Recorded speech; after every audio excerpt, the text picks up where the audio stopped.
Thank you for watching the Citizens Report. My name is William Donahue. For today's show, I have a ton of clips, a ton of articles. My sections are the UK, NATO, assassinations/deaths, North Korea, Israel, China, and India. This whole show is dedicated to just breaking down the war, which I consider all these conflicts to be one war because it's basically the same sides against each other through different countries and whatnot. And I'll go ahead and break that down in a minute. Before I do that, please like and share this video, subscribe to my YouTube channel. So for my first clip, I have a U.S. military official saying that 2 to 3 times a week, illegal aliens are in some way, shape, or form being caught on U.S. military bases. Our military bases getting penetrated by foreign nationals is happening more and more. This is something we see probably 2 or 3 times a week where we're stopping these folks at the gate. Typically we get NCIS involved with those, and we get biometrics when possible. So that clip was an important piece of foreknowledge. I assume that most of my audience is from the United States and is aware of our illegal immigration crisis. So the problem with that is that we're involved in all these different conflicts, and we don't know who's coming across the border and what their intentions exactly are. So anything like espionage, recon, whatever, you find them near a military base, there's always going to be that concern. So for my first section, the UK. UK MPs applaud Ukrainian neo-Nazis, you'll see in the picture. British lawmakers cheered a delegation of notorious Azov Ukrainian military unit at a round table in Parliament on Wednesday, while former Prime Minister Boris Johnson called them heroes. The neo-Nazi militia was founded in 2014 by a white supremacist, Andriy Belitsky, who designed its logo with symbols once used by the SS. So, this article says the same thing. The militia in question is known as the Azov Battalion, and it was founded in 2014 by a white supremacist known as Andriy Belitsky. It is clear from their logo what they stand for. It was designed using symbols that were used in the past by the SS. So this group is a known neo-Nazi militia group. The U.S. has recognized that, and they're not allowed to fire U.S. weapons in this war at all because of that.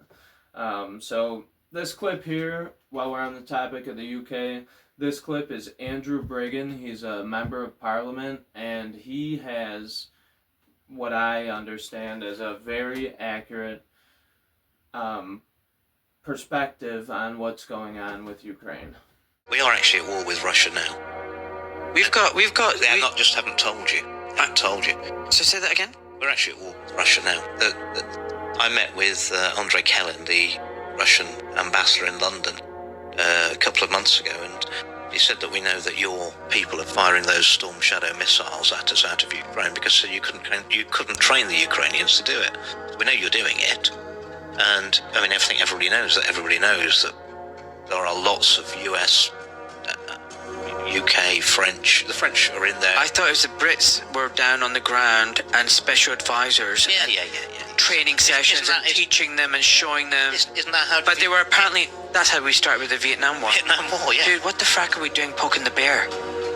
That's really stupid. They're determined to get us into a war with Russia, and thank God we've got someone in Putin who at least has got some brains. Now you sound like a Putin lover. Well, I'm not. I'm not convinced any of them are any good.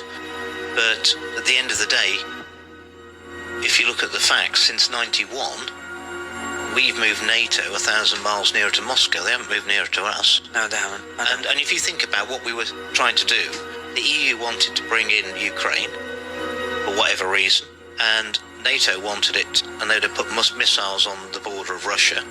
Well, I mean, what did America do when the old Soviet Union tried to put missiles in Cuba 90 miles off the Florida coast? Yeah, exactly. They weren't having it, were they? No. And if you look back, the Russians have told us for long enough, Ukraine's got to remain neutral. we're not going to let it get him. They've told us this for a very long time. So that was his opinion. It seemed to me very thought out and intelligent. Now, the Foreign Secretary, David Cameron, had a less intelligent thing to say, and Russia warns Britain it could strike back after Cameron's remarks on Ukraine. So, Russian Foreign Ministry said that Cameron's remarks recognized that Britain was now de facto part of the conflict and contradicted an earlier assurance that long-range weapons given to Ukraine would not be used against Russia. Cameron, during a visit to Kiev last week, told Reuters that Ukraine had a right to use the weapons provided by Britain to strike targets inside Russia, and that it was up to Kiev whether or not to do so. So, Russia is considering that a massive threat from the United Kingdom. And then I wonder what they would think about this. Now imagine UK and NATO. UK is a small country. NATO's a large alliance that has been expanding for a long time, as like I said. So imagine this. UK troops in show force against Putin at biggest NATO war games since Cold War in Russia's backyard. Over 2,300 soldiers, sailors, and aviators from 4 countries, Estonia, US, Poland, and UK, are being led by Britain's 16 Air Assault Brigade combat team in Estonia. It is part of a months-long exercise, Steadfast Defender 24, involving 90,000 personnel, billed as the alliance's largest war game for decades. So, NATO is running this huge drill, and also the NATO Secretary General, Jens Stoltenberg, said this. The time has come for allies to consider whether they should lift some of the restrictions they have put on the use of weapons they have donated to Ukraine, because especially now when a lot of the fighting is going on in Kharkiv, close to the border, to deny Ukraine the possibility of using these weapons against legitimate military targets on Russian territory makes it very hard for them to defend themselves. So to be clear, you're asking the US to lift the restrictions on the use of American weapons over Russian territory? I believe the time has come for allies to consider whether they should lift some of the restrictions they have imposed on weapons donated to Ukraine, because we need to remember what this is. This is a war of aggression by Russia against Ukraine. Ukraine has the right to defend themselves, and that includes also striking targets on Russian territory. So that clip started off my NATO section. This is Prime Minister of Italy on Stoltenberg's call to allow Ukraine to strike Russia. Italian Prime Minister Giorgia Meloni has called for caution regarding calls from Western countries to review the ban on Ukraine striking Russian territory with the weapons they provide, according to Agenzia Nova. Commenting on Stoltenberg's statement, Meloni said on the Italian channel RAI3, "I don't know why Stoltenberg says something like that, but we need to be cautious. NATO must be firm and without uncertainty, but I recommend greater caution." So she's exactly right. That is the position that we should be taking, because a lot of these countries are nuclear capable countries. So what's going on in Europe right now?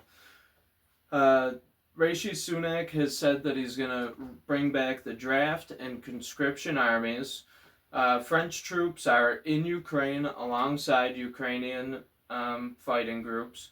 And then in this clip at the Cannes Film Festival, there seems to be a model who is not allowed to leave by the security team or whatever. And then an actress who by the same security team, I don't know, they're all dressed in black. She had a long dress on with a big train on the back, and it had a picture of Jesus wearing a crown of thorns. Now she was trying to display it, and she's walking up a staircase, and she wanted it to run down the staircase and have the picture fanned out for everyone to see. Ukraine recently has done things against the Orthodox Church, and that is seen as very controversial, especially for a champion of democracy to not allow freedom of religion. So this might have been a form of protest or some form of um, display in that. I'm not sure exactly what her motives were, but the fact that they pick up her dress and don't allow the picture to be seen, you could tell she's irritated, and she stood there very proud, and I commend her for that. And I was also very irritated, so these two clips are very concerning, so here they are. So she spreads out the dress and gestures that she wants it fanned out.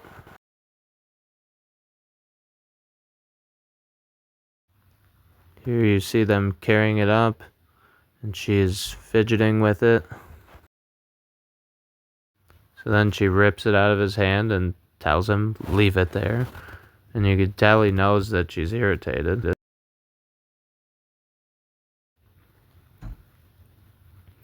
Now she's at the top of the stairs, and she wants it to be running down the stairs so that the cameras and media can get a picture of it, pushing everyone away, saying, I got it, I got it. And she proudly holds her hands up and waves.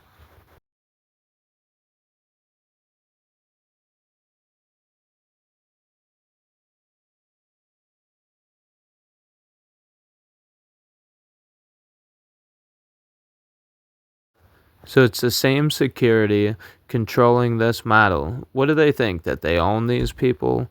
Why are they not allowed to do what they want?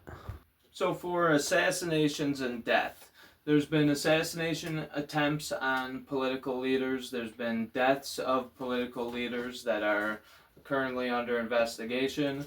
And then also it's important to remember that somebody can die politically through lawfare and defamation and all sorts of things. So you could have a politician who um, basically goes cold as far as support goes because of dragging their name through the mud. So, on top of these deaths and what I have to report here, there's also a lot of politicians being arrested or investigated or drugged through court cases, and that's also part of this because what it seems to be is that the lawfare is being used against anti-Ukrainian and anti-Israel war kind of people who go against the grain with Western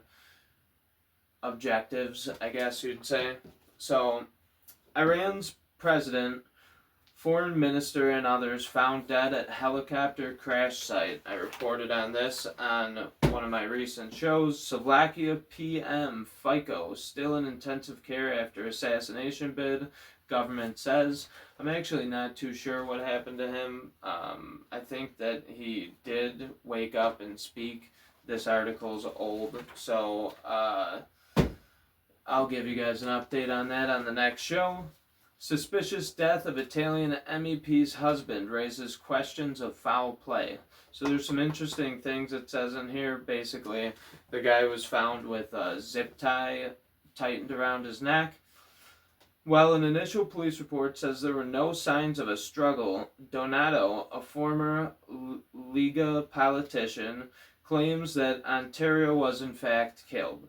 Italian media reports that the far-right populist MEP discovered a letter in the car stating that if anything happened to Ontario 56, his lawyer knows everything. Donato has handed the note over to the police as evidence. Donato became a vocal anti-vaxxer, criticizing the government Green Pass policies. Also, Donato's husband has allegedly requested a gun permit after receiving complaints over a development near Palermo's Punta Raisi airport. So, Donato will not be up for re-election in this upcoming European election in June. So this attack on dissenting opinions and people who don't go along with the narrative, and their families is a huge cause for concern. This also is a huge cause for concern on a different level. This is kind of an unexpected thing to happen. North Korea rocket carrying its second spy satellite explodes in midair. So supposedly it was a spy satellite. A rocket launched by North Korea to deploy the country's second spy satellite exploded shortly after liftoff Monday. Japan's government briefly issued a missile warning for the southern prefecture of Okinawa. So, no mention here of South Korean flyover military drill or whatever they did. Some observers say that North Korea's satellite launch on the first day of its 8-day window might have been aimed at casting a chill over Seoul, Beijing, Tokyo meeting and registered its displeasure with China. Kim Jong-un has been embracing the idea of a new Cold War and seeking to boost ties with Beijing and Moscow to forge a united front against Washington. So China's diplomacy with Seoul and Tokyo might have been a disturbing development for Pyongyang. Kim's primary focus in recent months has been on Russia, Pyongyang, and Moscow, both locked in confrontations with Washington. Expanding their military cooperation, China, in which is more sensitive about its internal reputation, has joined Russia in blocking U.S.-led efforts at the UN Security Council to tighten sanctions on the North, but has been less bold and open about supporting Kim's new Cold War drive. So, North Korean missile explodes over Sea of Japan as South Korea conducts air drills. South Korea's military was conducting air drills during the launch of the nation as the nation decided to begin preparations when North Korea announced it would launch a satellite. So one article says satellite, one says missile. So my next section is Israel. Israel-Gaza live updates. Netanyahu calls strike on Rafah that killed 50, a tragic mishap. Israel's strike hit fuel tank causing large fire, U.S. official says. IDF claims 2 top Hamas officials killed in Rafah airstrike. Death toll in Rafah reaches 50. So the U.S. received information from Israelis overnight that they believe shrapnel or something else from the strike ignited a fuel tank 100 meters away, which engulfed the tent, creating a massive fire, according to the U.S. official. So, basically, they're trying to say that it was an accident, but they're also saying that it was a targeted strike that took out 2 Hamas people, so it can't be both at the same time. Then this article kind of relates that Spain and Ireland set to formally recognize a Palestinian state. So we're seeing a divide in this situation. We saw one UK Parliament member say one thing, one member of the government say a different thing about the situation. Last show, I read an article that basically said that at a meeting in the UK, there was 2 different narratives that people believed. So we're seeing that kind of in display with Spain and Ireland both recognizing Palestine as a state. This section is called China. China is flexing its missile arsenal in new simulation for a mass Taiwan attack as the U.S. watches Beijing rocket force closely. So it says China's Eastern Theater Command on Friday released a simulation video of its missile forces carrying out a mass attack on Taiwan, boasting its land, sea, and air launch capabilities. The 70-second hype video used a mixture of computer-generated animation and live footage to depict warships, land-based rocket launchers, and jet fighters launching waves of missile attacks at the island. Destroy the pillar of Taiwanese independence. Strike the base camp of Taiwanese independence. Cut off the blood flow of Taiwanese independence, the People's Liberation Army branch wrote in the video. Animated missiles dubbed independence killing weapons in the video descend upon a 3D map of Taipei, Hoilane, and Kaohsiung, sorry if I pronounce those wrong, disappearing in GIFs of fireballs. So China clearly threatening Taiwan, and the U.S. says weapons are on the way. U.S. lawmakers tell Taiwan during visit. So they say, we are moving forward on those weapons systems. Representative Michael McCall, a Republican chairman of the House Foreign Affairs Committee, said at a news conference in Taipei after he and other lawmakers met with Taiwan President Lai Ching-te. I'd like to see them faster, but they are forthcoming. Though the U.S. has no formal relations with Taiwan, it is the island's most important international backer.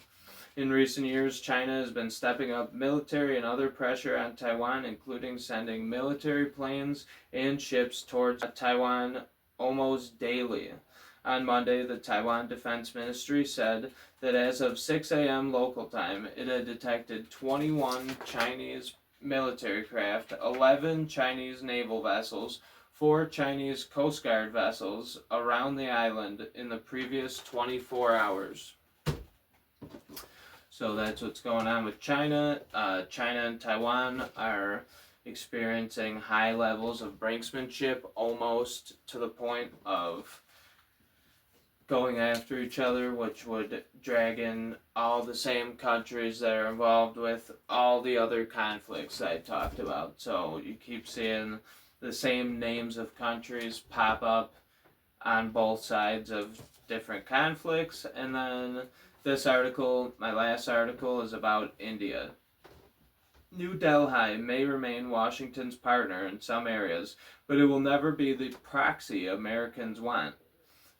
So after India pursued a deal with Iran on the Chabahar port, the U.S. responded by threatening New Delhi with sanctions, leading India's foreign minister to accuse Washington of bullying.